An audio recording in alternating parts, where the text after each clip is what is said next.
Ma'am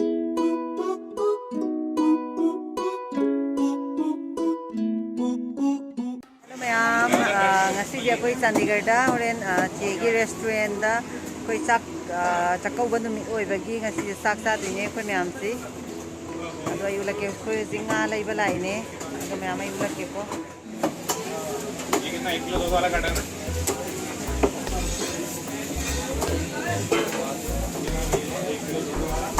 na kusau ji di kai nga no che ये tiger fish है निकालो क्या बड़ा वाला sareng thong dine मैम ये साइड पे है अरे सब एक ही जैसा वही बड़ा लग रहा है निकल ले जाएगा ये बढ़िया आया नहीं आपके मछली छोटा छोटा मछली आया क्योंकि सब ये लोग सब दिवाली पे चले गए ना छुट्टी पे घर पे इसलिए ये तभी हो रहा है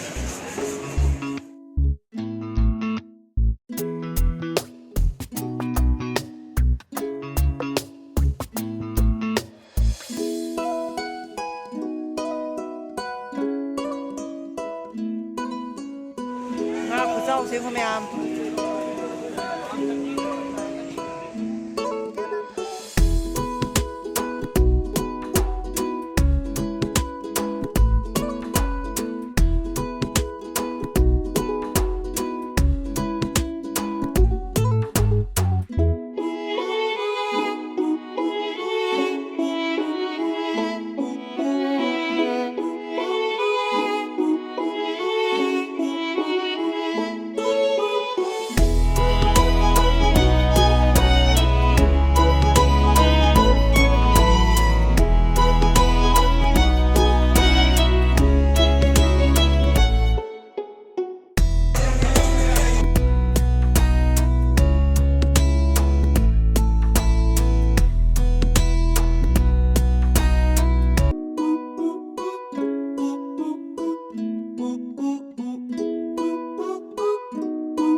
yumda kiri duga sai sida tauri jo te yembiyo ma'am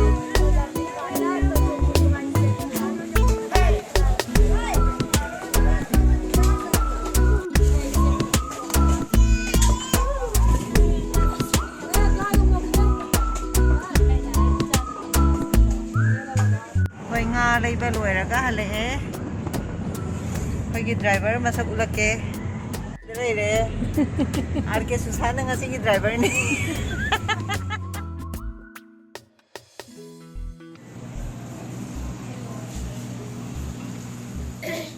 zi restaurant yo re sareng thongba ko to ma'am tau dine sareng ju thong dine ki atu pa yan sang ma'am ama to adu ma'am da ye dum chara ge sareng thongba ko ai di sareng thongba hai ti adu sareng thongba hai ta ba khai ngasi di china sareng thongba se ai to ula ge ma'am zik sareng thongba hodore birender bayan zik sareng samkre da pan kheli sina birender baya sima sareng sami sida मेरे को तो सब जानते हैं ha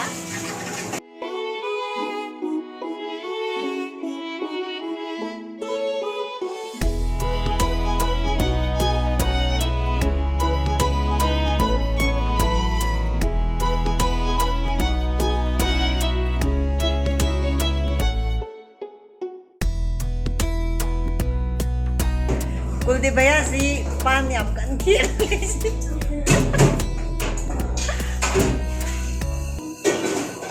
Koi debe ma hoje khang thang kare sareng thong dui ki si. Hau hai de. Tum tha kare hoje ade kai nu se do. Morok machu. Adagi machu tha e.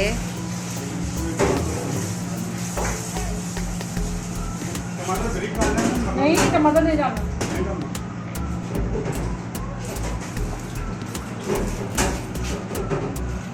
तो कहीं नु सिखाई तो कहीं ना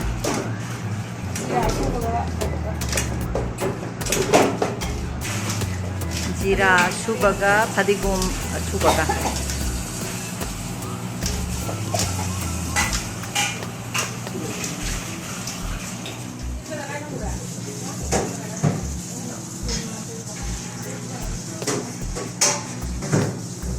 Chandigarh की पानी सी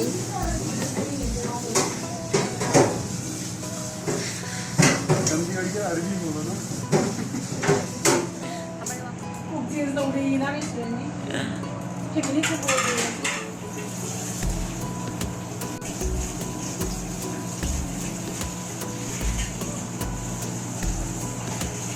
나이라 모두도 그이노 미티 지라 하프레 우지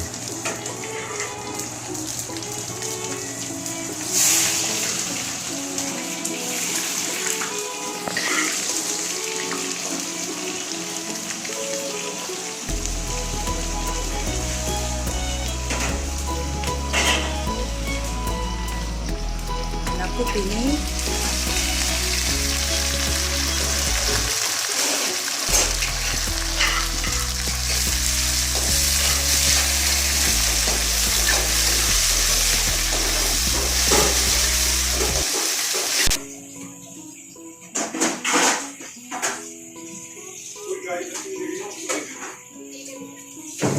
Heidi Bob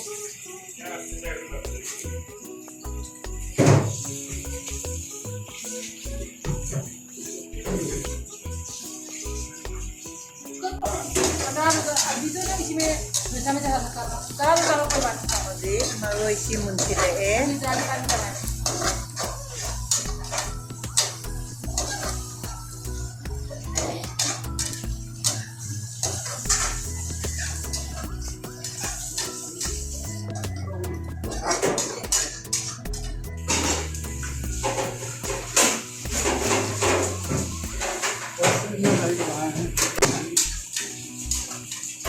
Sige maroi si tangkhay ama lawthok tuine tangkhay ama lawthok ga horen koina chok tongana tawbado adu tawdabida si hapchin doiba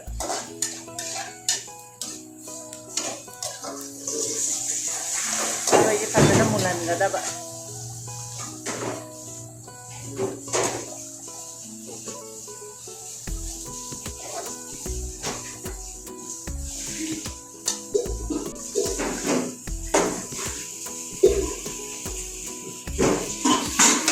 Maroi mulaga hazi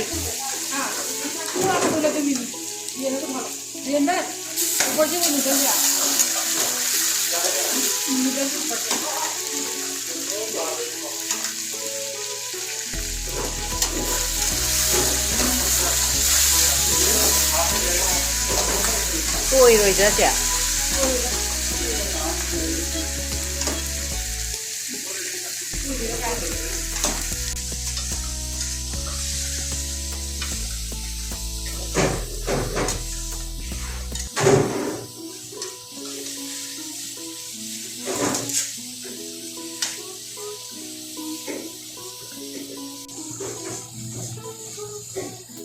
Masuk minta harus tak?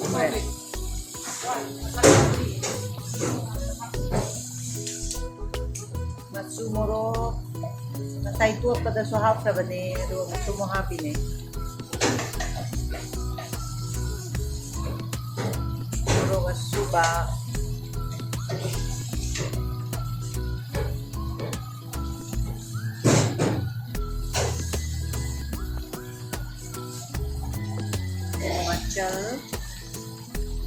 Jira macu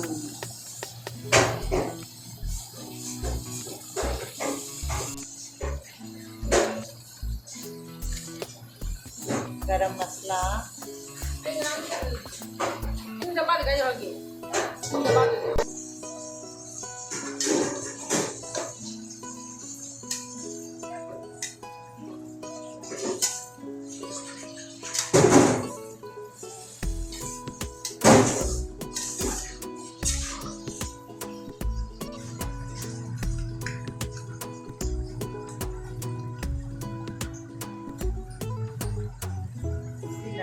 King ne thai se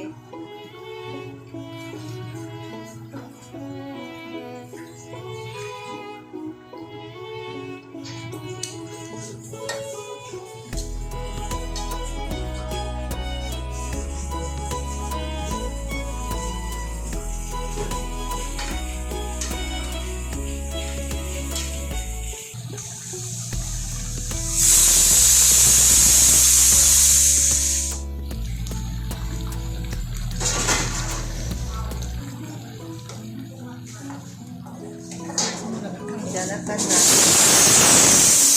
Restaurant ka na tawid na. Sinahuli niya yun. Sina ko sana ba ngari si fazana longko aga musaring na mo hapto ba si sina. Kasila ba?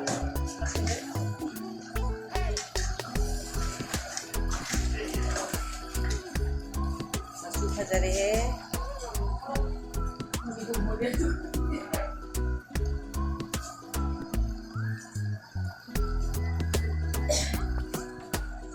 Dari Wangga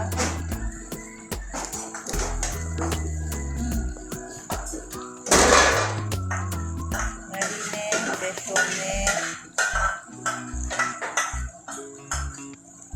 Morok Ashubane Hadana Metirani Met laga, ising kera hapaga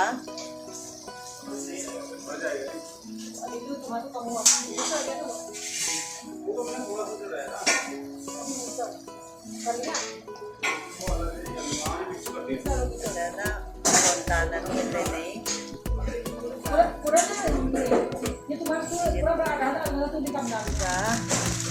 Hawai thrak se mamang da hapos yaya do kanya frozen hoy banina last do ina hape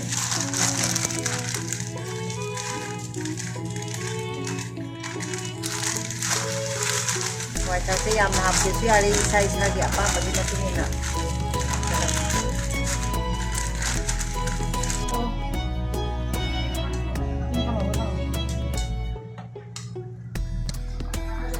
Fazana sore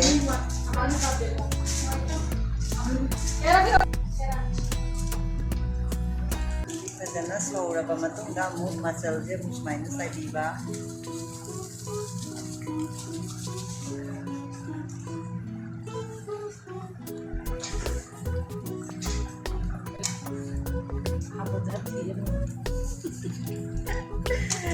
Guzari si Paiba, kuda paiba po si kawi, amo mo kwiti.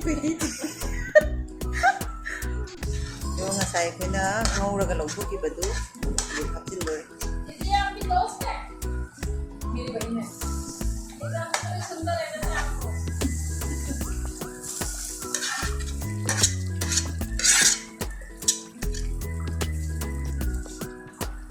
So kadari si hakit lagi amo kaya na.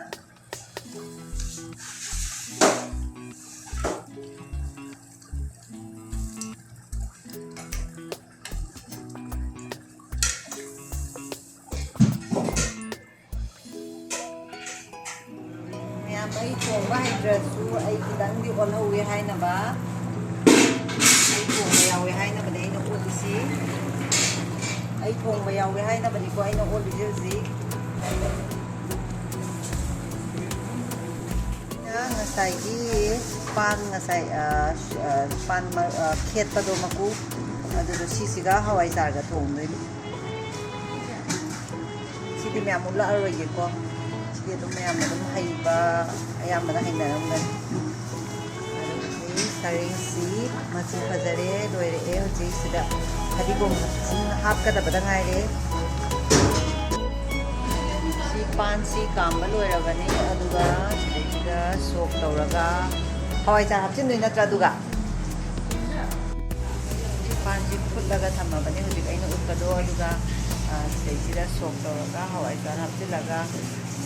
Sige dito mayam ba din pangarabani adina saring thongbasidi maruena hainadri na mayam jekoi saring thongba loire phadibom hapti bada ngaire phadibom hapaga loisilani horen thangdora podo ulaagi mayam da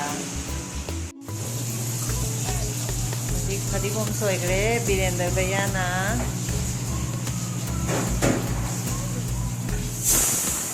mayam music Chakouba gi keba hora dine mayam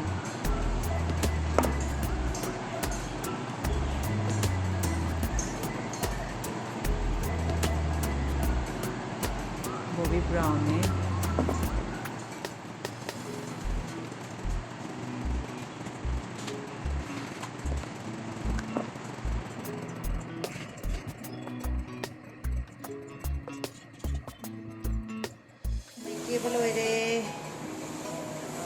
dress सेलगा ये मुचरागे ये husband होय लापा gynae सेगा आइगा सुशांत का नंगा संगा लेरुबदु थोंबा लोइग्रबनिना हजि मयाम लापदु आई gynae dress set की बचलिंगाइदा इसे मो इंसांग मथेल कयानो थोंगामिसे nga तावबा थोंबसु लोइरमे आयुलके मैतैगी एनी यंसांग जानिंगबा मतमदा इना रेस्टोरेंट दा लाओ चंडीगढ़ दा लैबदु अदुदा लोइना फंगनी जानिंग जानिंगबा लोइना थोनी याम मणिपुर दा लैते हाबगी अवाबा कैसु लैररोय हाव हाव बसिदा लोइना फंगबनी मणिपुर दा फंगबखै चांगबला ए अंशु हाय तरो दाइगे husband लैरे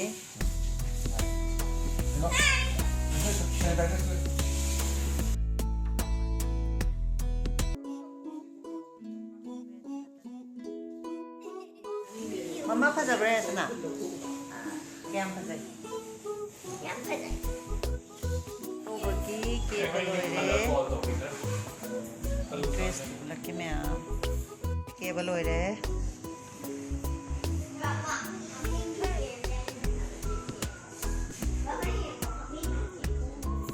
Baloire koi haji. Ai dei dress set baloire. Tak patna thongbu raga haji sang mathen. Insang mathen yang khai muk thong raga ni siloi chili.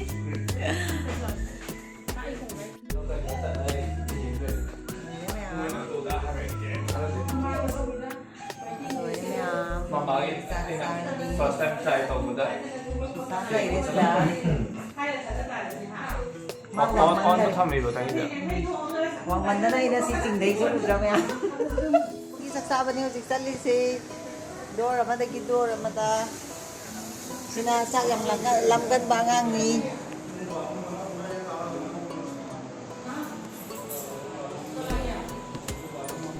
Ai ki pani.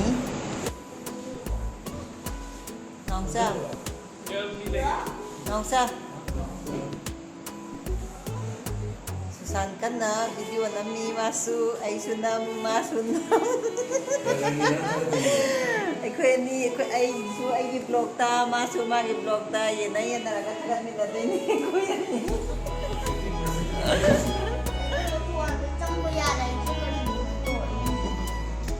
Fine. Kaino fine? I don't know. What? I love this rope. What? This one. Ansu nang kay cara age?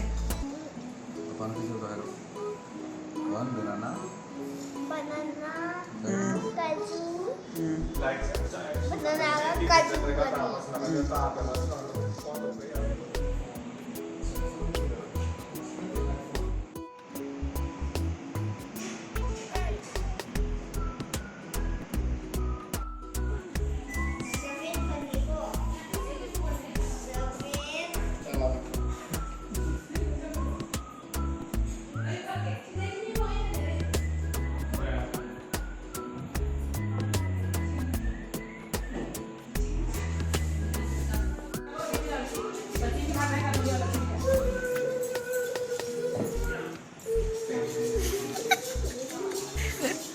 Sak lama ba Susan? Yam lama dai.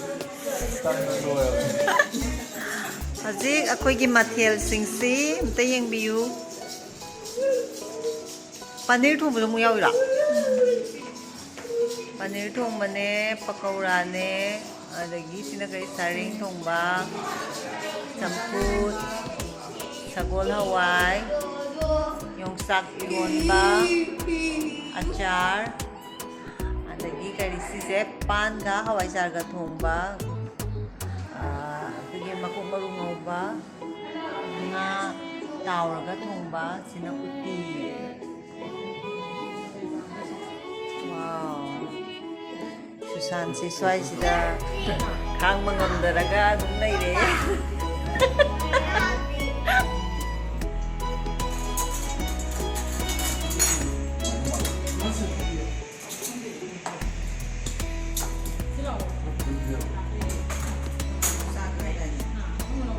Ini kaju kaki lagi ni hamba. Tadi bagi malu taram cara. Lapuk. Ini kerja ni sini.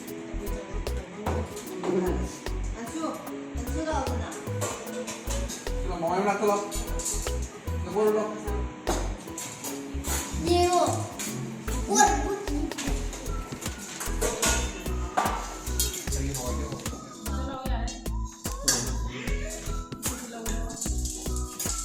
Sushant ay di ketta thongba haitabra na khanbane ado masi hawai thongba gumba de amta haite ye aduga nga thongba yam haiye ado ai magi mana thongdi nga si kamai thongdi noi dai huji unta hayalake ko mayam au on hairo Thawara hapani, thawa hapaga ginger ga madu hapani dina. ginger ga ma ji kai no Ginger ga tilaw ga.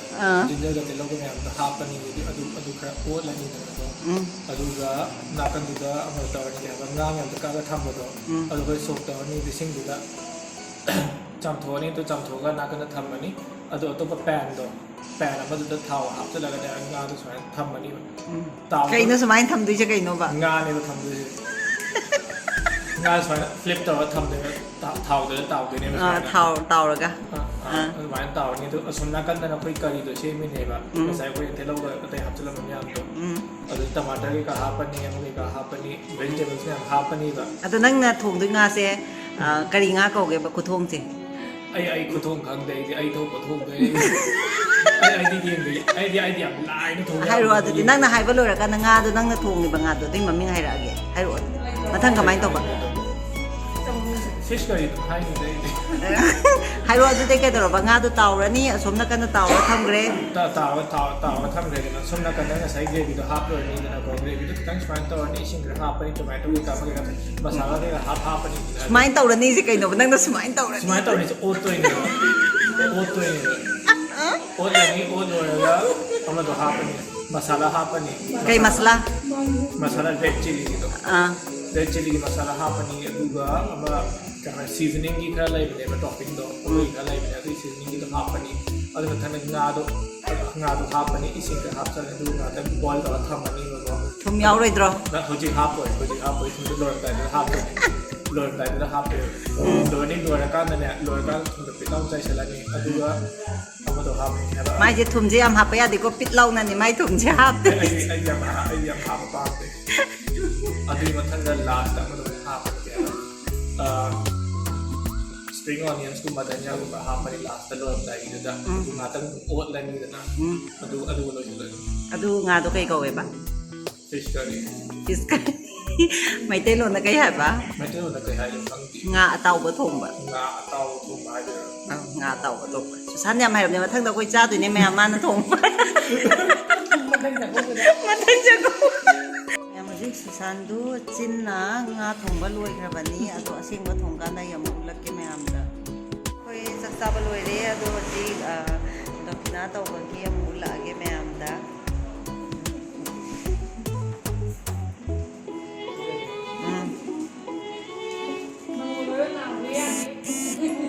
Pesa yang mai đâu á.